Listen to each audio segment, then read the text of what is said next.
if folks are comfortable with that. Thank you. So again, without further ado, Donique with Tech Impact. Take it away. Good afternoon, everyone. Got a good view, you can see that? All good. Awesome. So again, my name is Donique Bell. I am the Regional Program Director at Tech Impact. And I'm just going to talk to you today a little bit about our programming and offerings altogether, as well as in Philadelphia specifically. Our entire organization covers 3 sectors.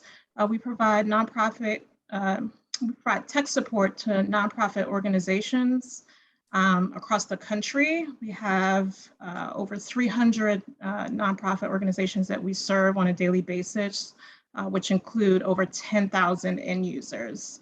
And we also have an education and training portion of what we do.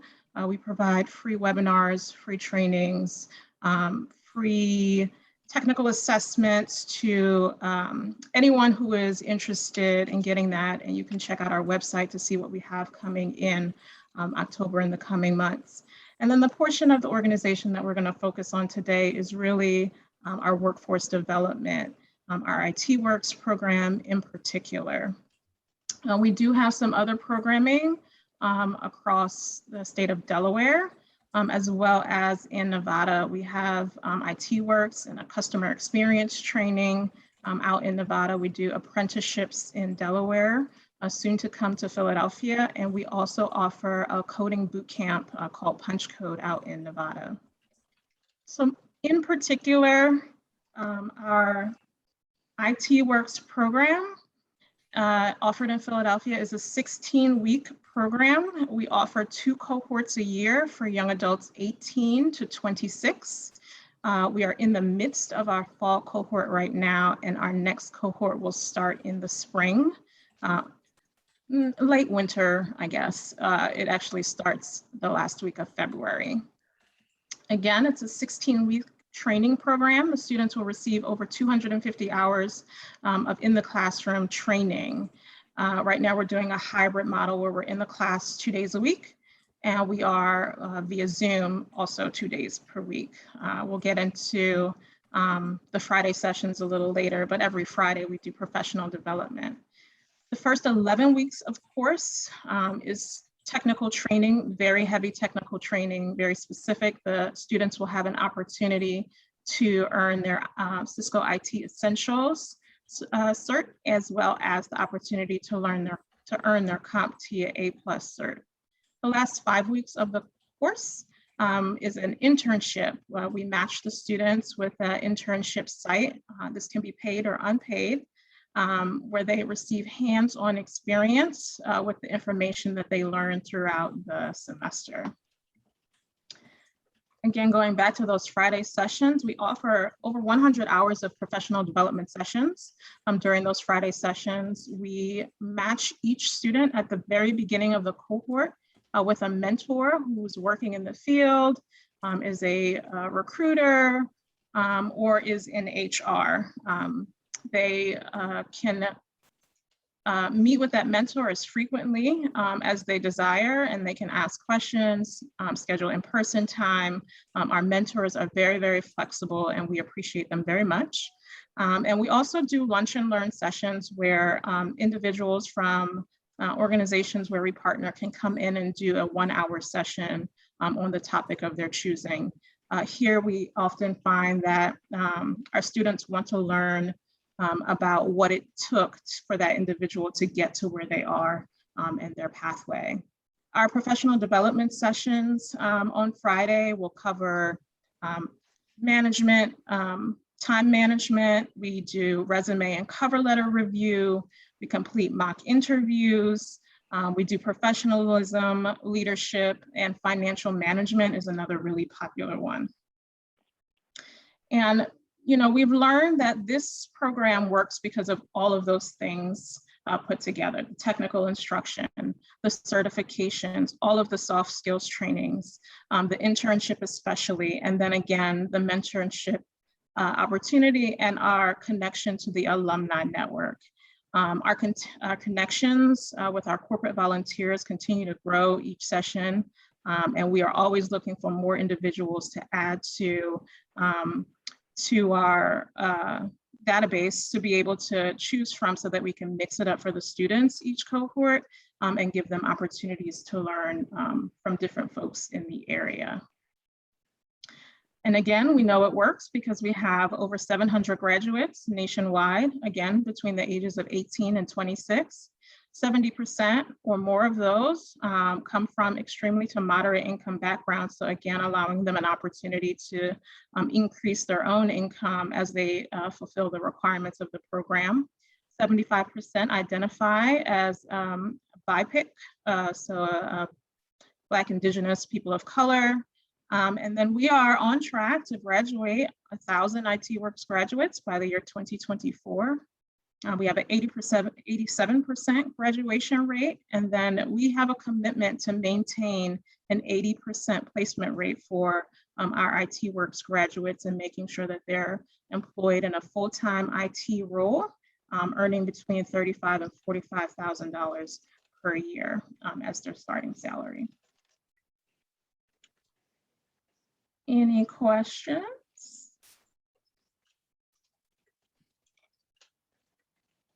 Great information, Donnie. I do have a question.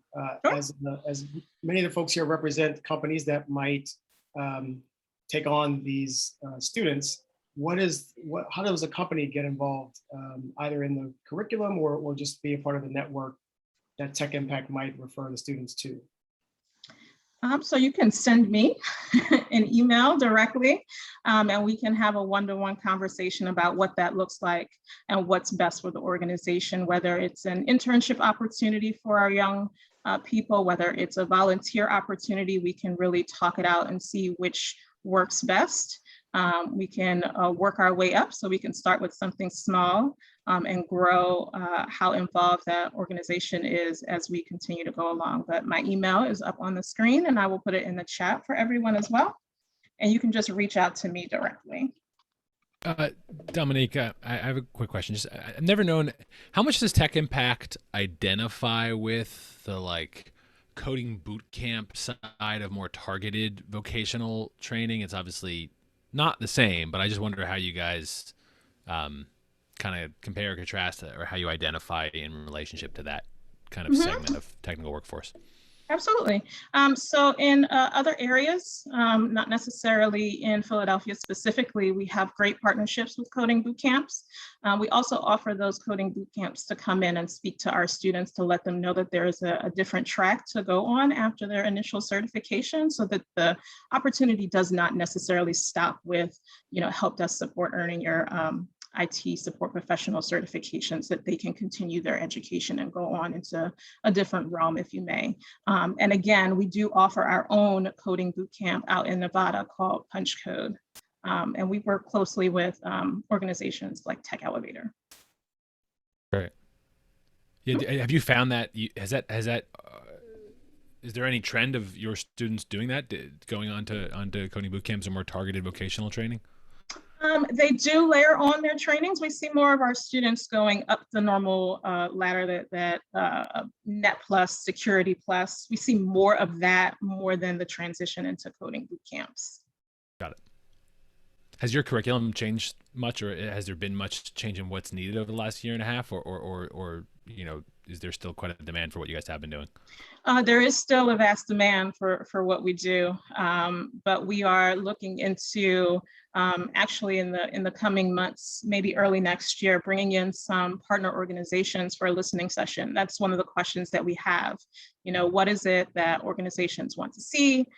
Can we do anything different? Is there an offering that we are missing? But the demand right now is still there. Got it. Cool. That's great. Any other questions? Awesome. I don't want to take too much time away from my other presenters. Oh, no, no worries. I mean, we're good. Thank you. So, Donnie, thank you for sharing the information. And as she shared, anyone can reach out to her. Her contact information is in the chat. And if you have any questions on how your organization can become involved by absorbing some of those fine students that are coming through the cohorts. It's a great resource that many of you might be able to tap into. Yes, thank you. Great, so next on our agenda is Nikki Pumphrey with Perscalis. Nikki, you ready? Yeah, I'm ready. Thanks, Vincent. Hey, everyone. It's really good to see some familiar faces and some new faces and people I've just met. Hey, Amy. And Rochelle, you know I see you. All right, let me share my screen, and I want to go through the presentation, but definitely want to have more of a dialogue after that. So as Vincent shared, and Donique, you're going to see some real similarities, some of the stuff we're doing. So any ways that we can support each other would be great. Ed Vincent said, I'm Nikki. I'm the managing director of Perscalis.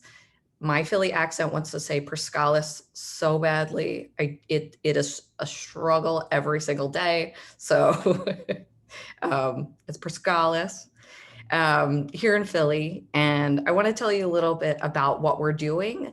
And my goal really today is to have two things come out. So one, have the partners on this call understand who we are and what we're doing and figure out ways that we can work together.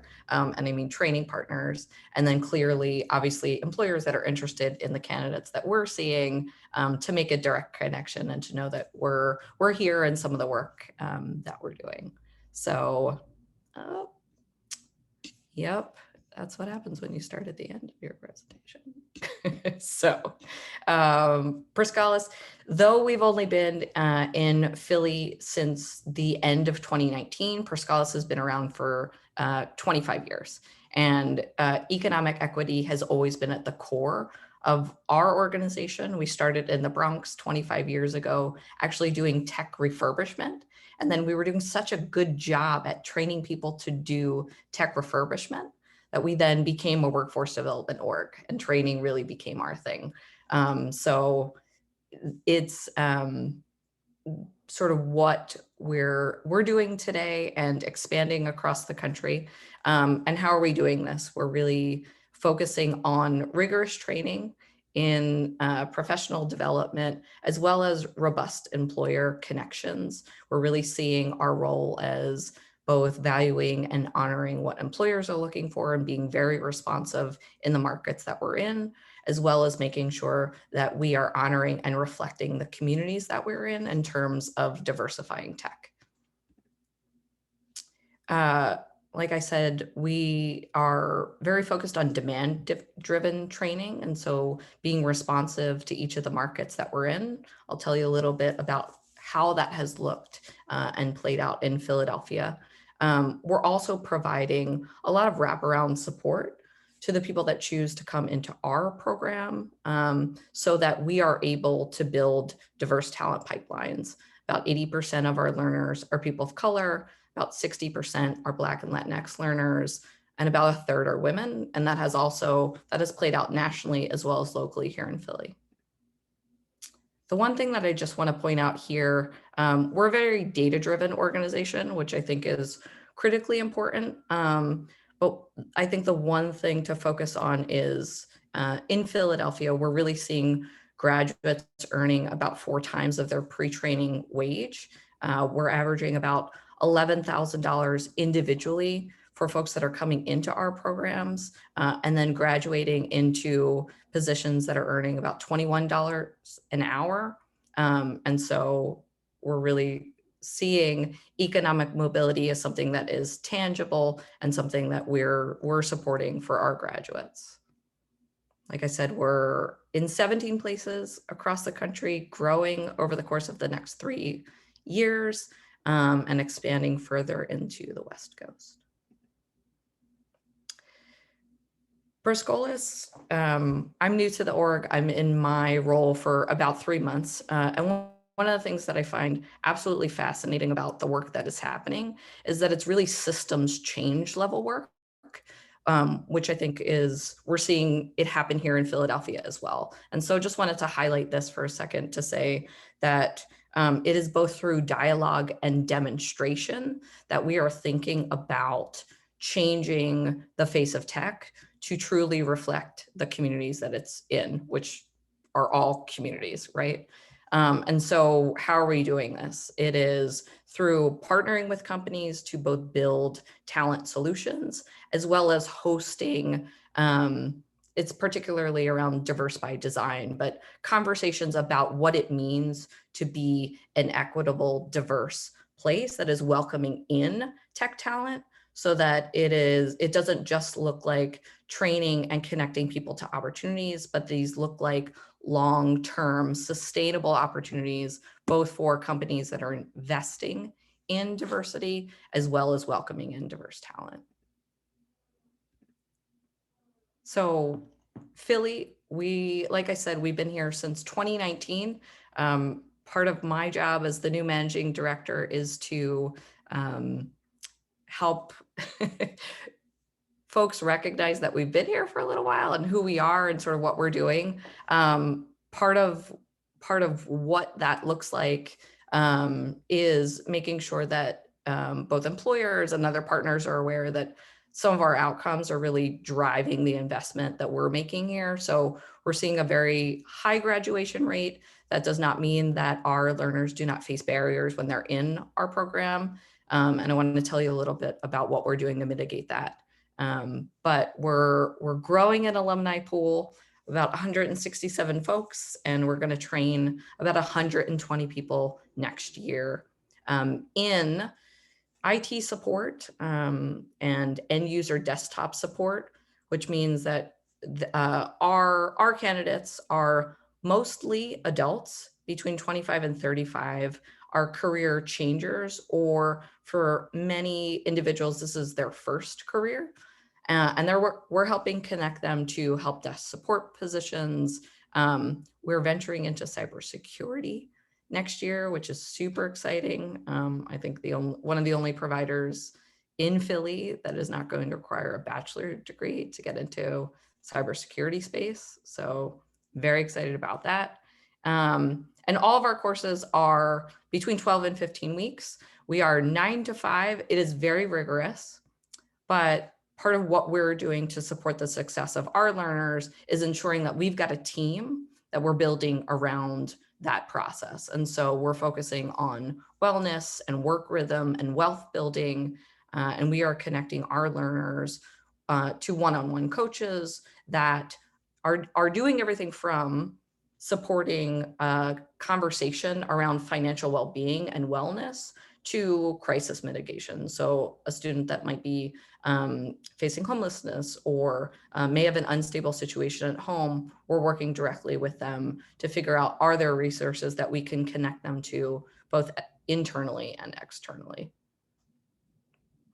So most immediate opportunity that's coming up, both to enroll learners as well as these folks will be graduating in February. So we'll have another cohort of new technologists that we'd love to connect employers to, is our end user desktop support training that will start this fall. And so what are the ways in which you might work with Perscolas here in Philadelphia? So we might customize a solution for you if there's a specific set of skills that you're looking to bring on. Volunteering, obviously hiring our participants, and then, investing in our work. Oh, I hate when this happens. So this photo did not come up, but I will put the link in the chat. Oh, here it is. So Lachey Coakley, I always think it's really important to make sure that our learners are telling their stories in their own words. And so this is a really great snapshot into one person, Lachey Coakley's experience with us. I'd love to share that with you to view at another time. And I will open it up to any questions, and I'm going to throw a few things in the chat as well. I'll throw a question that, I mean, honestly, Dominic, Nikki, I'm sure all of our speakers could speak to. In the Most Diverse Tech Hub initiative grouping, like many of the companies we interact with, obviously some of them are, they're hiring, senior software engineers. Like there's a full range of where they're hiring, and I'm kind of curious. I mean, Nikki, but again, I'm sure Dominic and others on the line have their own thoughts. We're 10, 15, 20 years into talking about diversifying technical workforces, and course, when we talk about tech jobs, it means a lot of things. Like IT support specialist is a like fantastic on ramp. Like there's a step there. That's why, Dominic, I asked you that question on coding boot camps, because sometimes they're also criticized about, you know, developing somewhat junior or sometimes inexperienced folk. And we've interviewed, and, you know, we at Technically, I'm speaking on behalf of Technically, we've interviewed tons of companies that sometimes that works. Sometimes they can get folks onto an apprenticeship level, and then maybe apprenticeship, you can get to the developer one. Like, we're seeing these rungs of the ladder. I guess I'm wondering, maybe this is anyone here, your own thoughts about where we think in this, you know, funnel we are most stopped up, because we know folks are doing great work at the IT specialist level. We see some promising numbers at the coding bootcamp level. We see the mentorship and apprenticeship category at that next level. Then we see some affinity groups, you know, inside companies that are sometimes trying to create stickiness for folks who are already there. Those are all rungs that are presumably all working on diversifying workforce. I guess I wonder, Nikki, Dominic, others, are they all are just they all have to improve, or is there one that we think is the most central obstacle that we should be more focused our attention on? Just what a challenging question, but that's what I'm here for. Chris, one, I think it's the right question to be asking, right? Like how are we building an ecosystem? How are we ensuring that there are multiple both ladders and on-ramps at every step of the way? And what role do each of us play, both from an employer perspective and a provider perspective?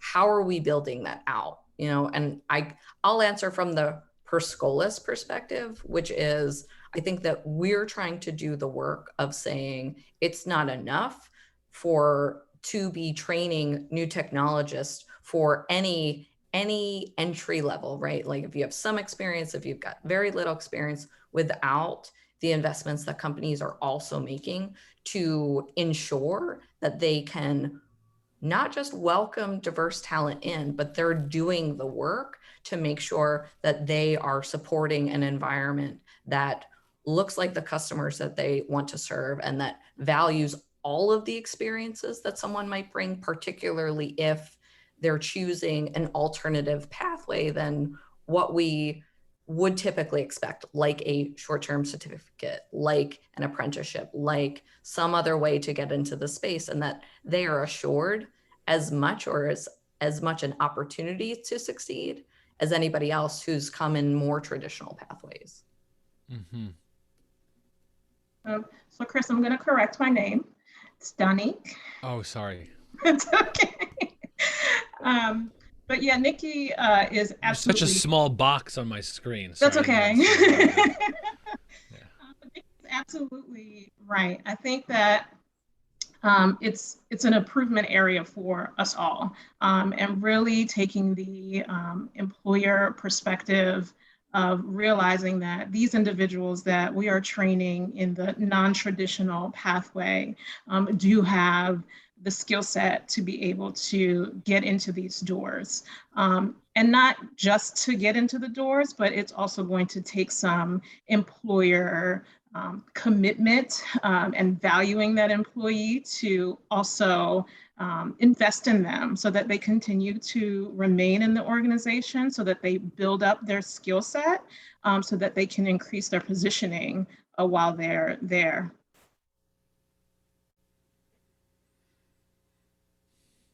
I could ask a lot more. Maybe it's not. I will hold back because I'm sure I'll have other questions for the full trio. Excellent. Moving on to our final guest speaker today, Rochelle with the Welcoming Center. Rochelle, you good to go? Yes, sir, I am. Right.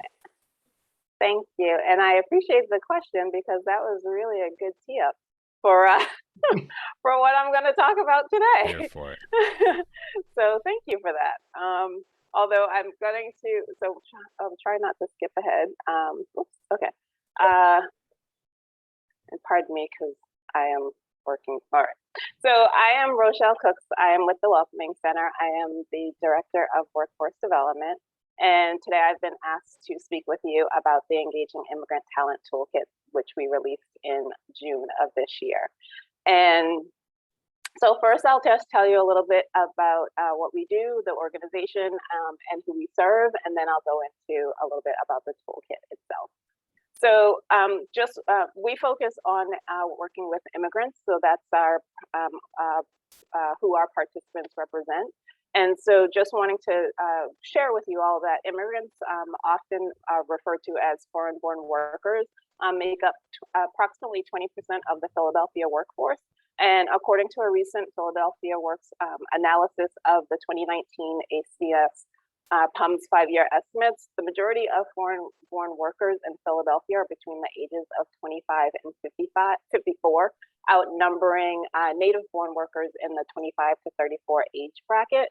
According to the same data, the majority of our foreign-born population identify as Black, Hispanic, or Asian. And many of the foreign-born workers have a college degree from a foreign institution. Unfortunately, foreign-born workers tend to be concentrated in low to mid-skill level jobs, which greatly affects their economic mobility. And so why is that important? And much of it was covered by Danik and Nikki as well. So with the Welcoming Center, we focus on promoting inclusive economic growth through immigrant integration. We focus on 3 areas: workforce development, entrepreneurship, and community engagement. And our International Professionals Program and Immigrant Fellowship Program specifically works with foreign-born workers who have a bachelor's degree or higher and are ready to work without restrictions, meaning they have their U.S. work authorization and can work from day one.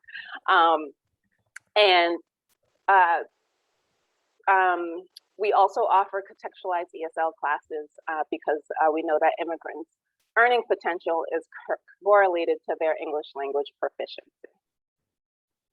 And so diversity, equity, and inclusion strategies have been implemented across many organizations nationwide and more intentionally as of last year.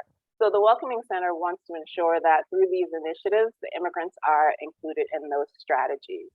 And so, like I mentioned, we released our toolkit earlier this year in collaboration with the Junkin Group, who developed it for us, and it was funded by the Miriam Acefa Fund in partnership with the Department of Commerce in Philadelphia. So today I'll chat a little bit about the toolkit and give you a brief overview, and then we'll have some questions. And so in 2019, the Engaging Immigrant Talent Initiative began, I'm sorry, my apologies. We serve, the Immigrant Talent Toolkit serves as a guide that can be adapted for businesses and organizations of any size to learn how to either integrate immigrants into the workplace for the first time or further develop their integration strategies. The toolkit was not designed to give all the answers. It was designed so that employers can find the right answers for their organization, because we understand that each organization is different because there are different people within the organization.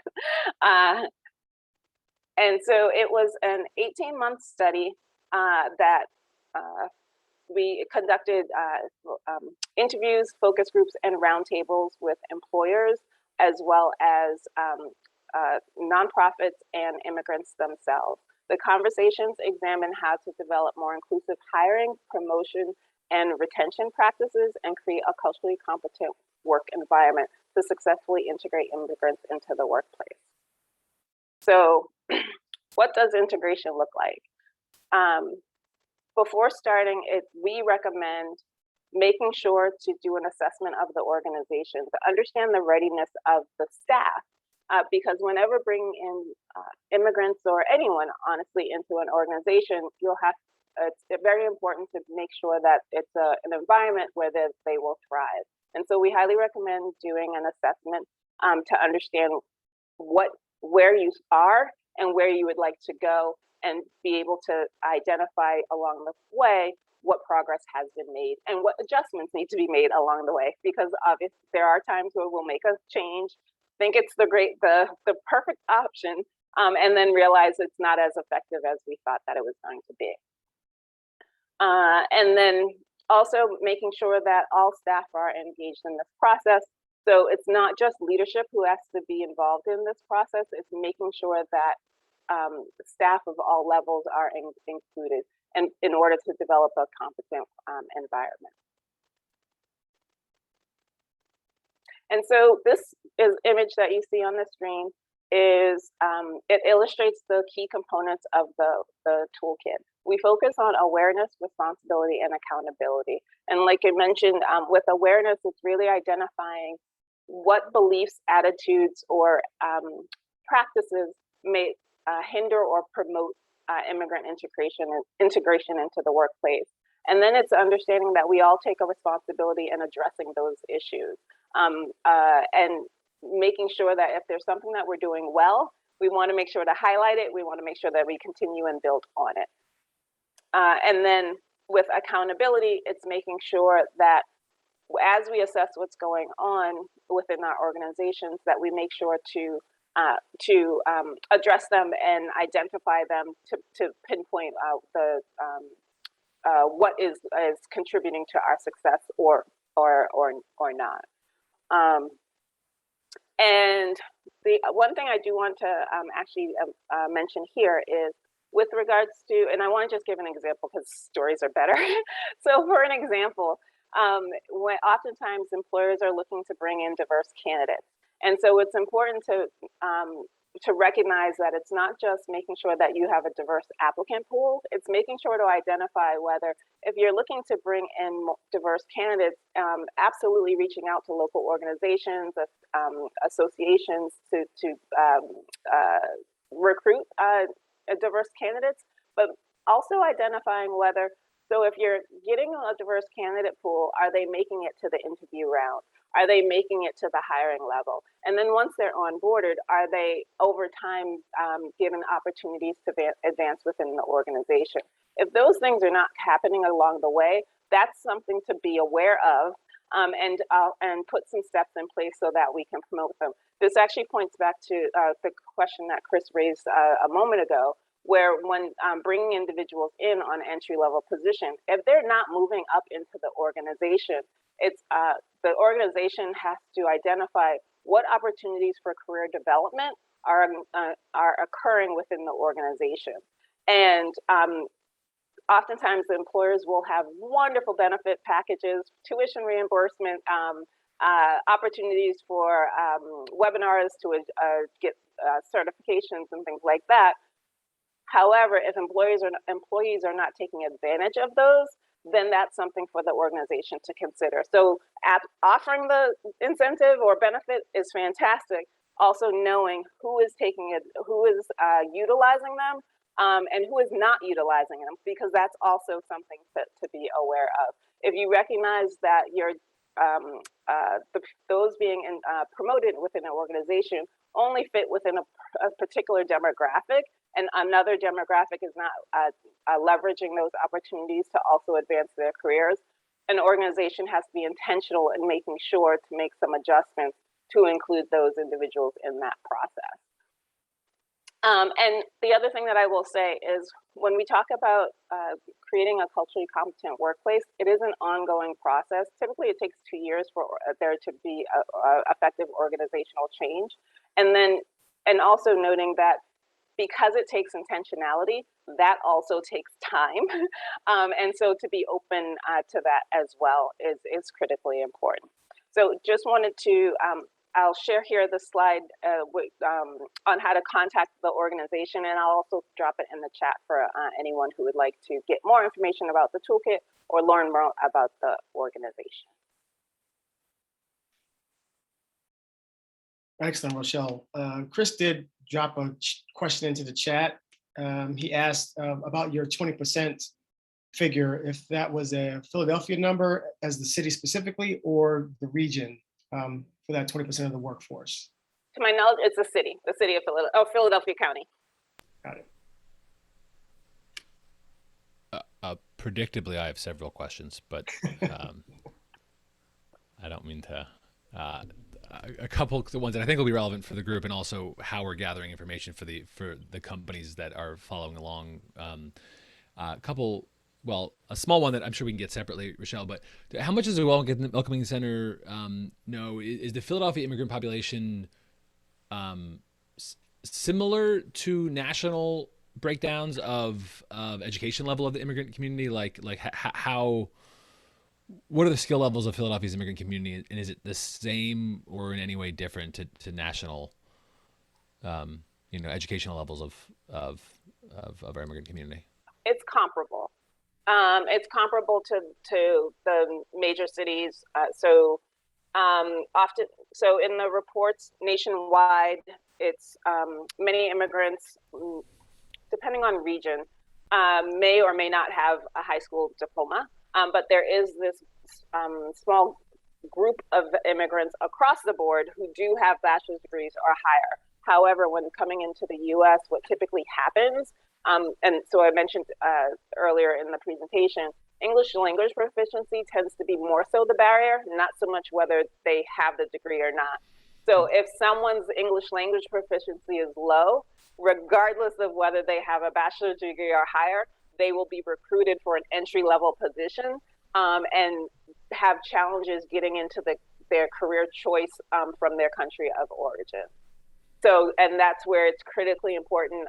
One thing I did mention in the presentation was organizations can also look at their benefits packages and make sure that if there is a large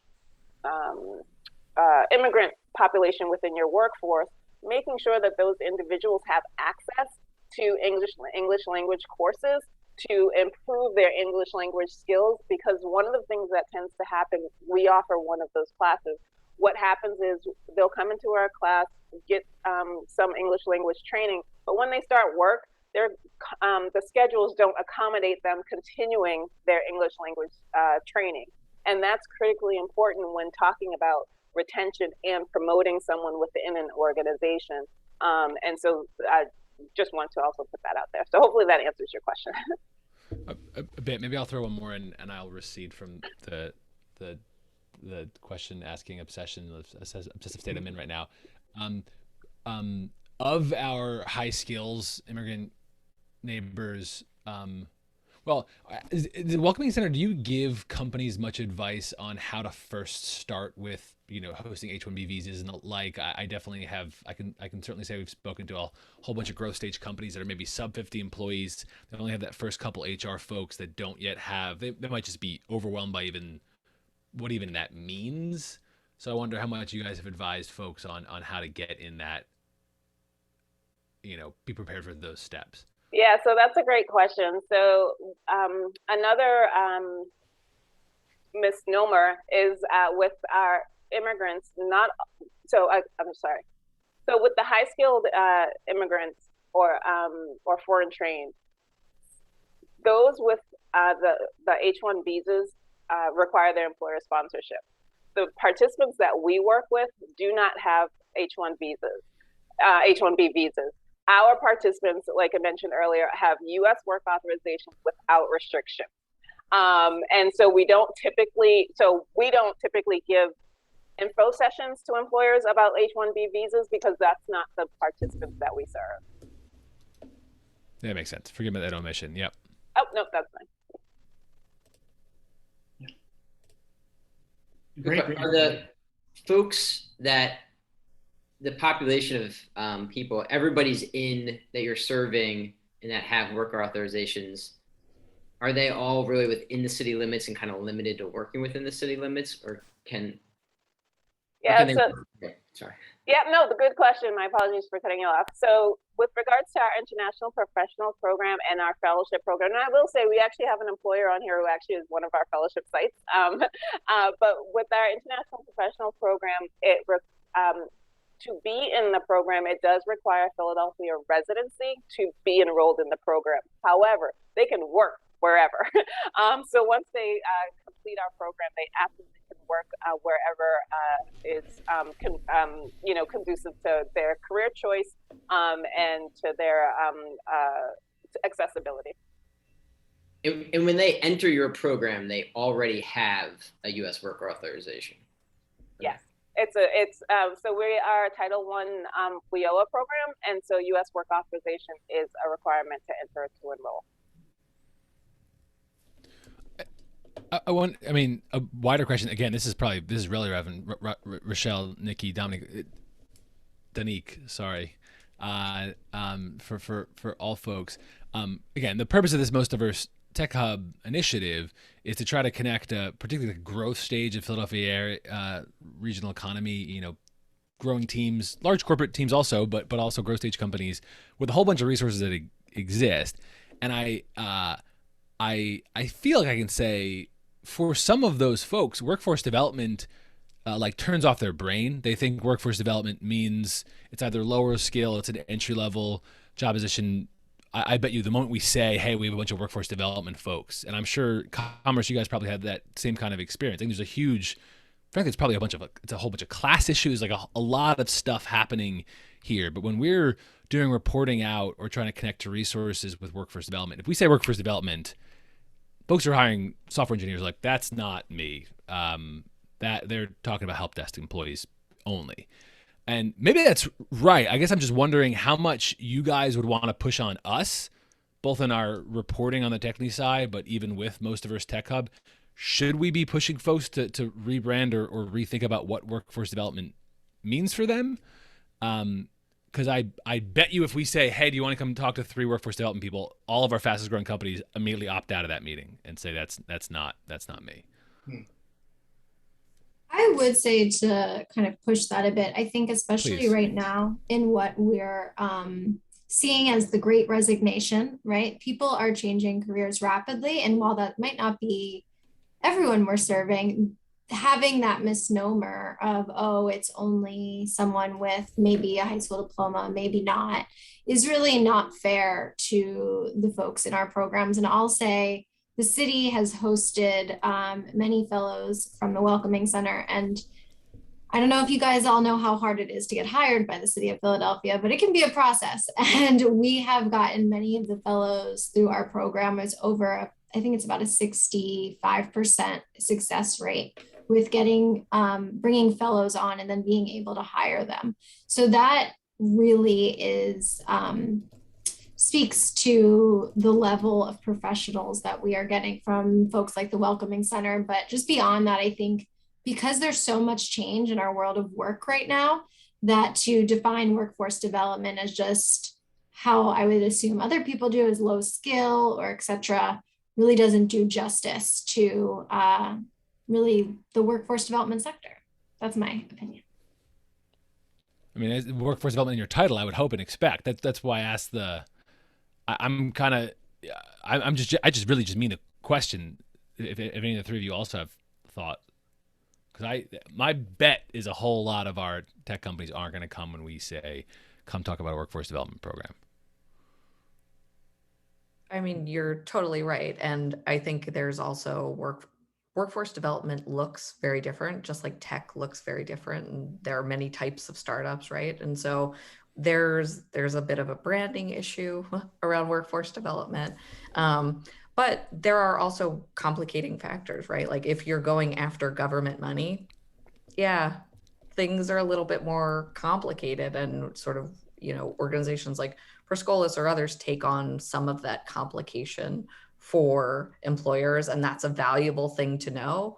It doesn't mean that it's easy, but if there's a level of commitment to that sort of investment in both time and getting to know what's out there, I think that there's many different solutions that could be offered. I do wonder whether or not it's both branding and setting expectations of, I can speak for our organization. We're looking for much more than and it doesn't have to be complicated, but just, sort of coming in and taking talent and not articulating what you really need, or being very precise, or not interested in any sort of relationship.